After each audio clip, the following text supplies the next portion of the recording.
If you're watching this, there's a 90% chance you know me personally.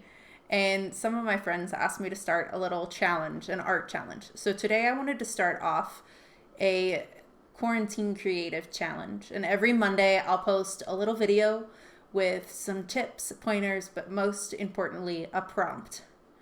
I know that looking at a blank sheet of paper can sometimes be the hardest part of art. So this week, I want you to draw what you like to drink in the morning. Tea, coffee, orange juice. Start with an inked outline. If you're using a water-based material to color it in later, make sure to work with something that's waterproof, such as micron pens, something you can paint over, or just color it in with color pencil and marker. So as you're drawing your drink of choice, whatever you want to call it, I want you to make sure you have plenty of areas to color in. Like here you can see I'm even putting in lines where the coffee goes, or lines where the wood is in the table. Things that will make it more interesting for me to fill in later. Remember to be creative, slightly abstract. Show a little bit of your personality, and don't forget to sign your work.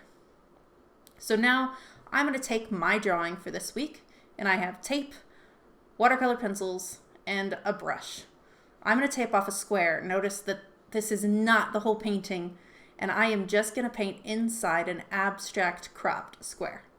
So you can see here I'm putting in some green colors, and it's just a little bit of pigment because these are watercolor pencils, so I'm going to move the ink mostly with the water I'm using.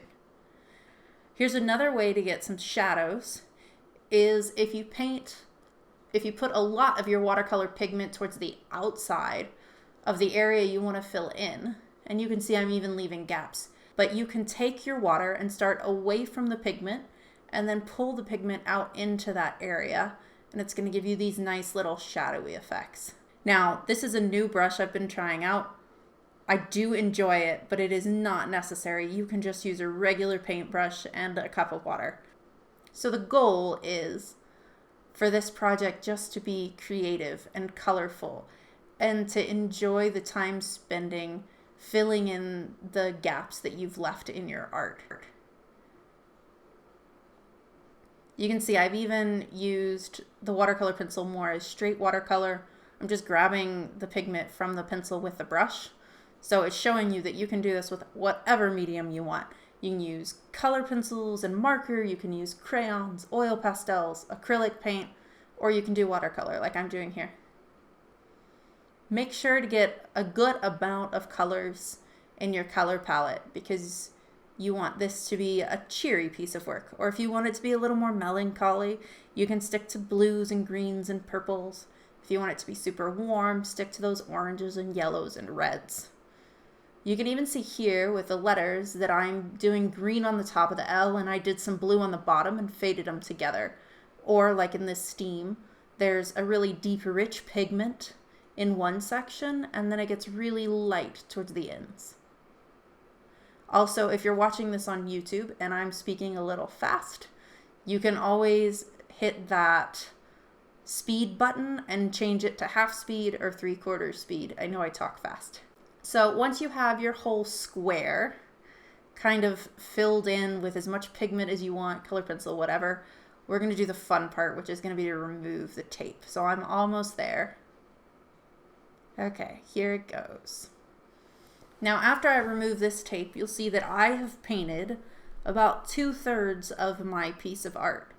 Now I still want to paint the whole thing, but I'm going to use contrasting colors, so blues and oranges, etc., to kind of pull the square out of my picture so it'll almost be like a frame within a frame.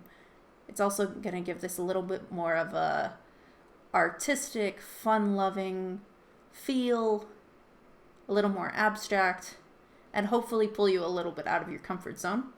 Because one of the cool things about being in quarantine and just getting to do fun art that's not homework, that's not work related, is that you can discover new styles you may like.